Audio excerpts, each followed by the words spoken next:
சர்ச்சைக்குரிய ராமர் பாலம் மனிதனால் கட்டப்பட்டதா அல்லது இயற்கையானதா? ராமேஸ்வரம் அருகில் உள்ள பாம்பனிலிருந்து இலங்கையில் உள்ள தலைமன்னார் வரை 50 கிலோமீட்டர் தூரத்திற்கு கடலுக்கடியில் அமைந்துள்ளது ராமர் பாலம். இது மனிதர்களால் கட்டப்பட்டது என்பது உண்மைதான் என்று அமெரிக்க விஞ்ஞானிகள் தெரிவித்துள்ளனர். ஆனால் புராணங்களின்படி இலங்கை அரசனும் அரக்கர்குல தலைவருமான ராவணனிடமிருந்து தனது மனைவி சீதையை மீட்கும் போரில் கடலை கடப்பதற்காக ராமர் பாலம் கட்டினார் என்று கூறப்படுகிறது.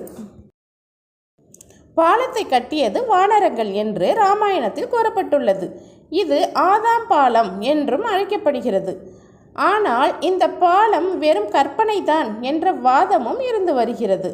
ராமர் பாலம் குறித்து அண்ணா பல்கலைக்கழக மாணவர்களும் சென்னை பல்கலைக்கழக மாணவர்களும் ஆய்வு ஒன்றை நடத்தினர்.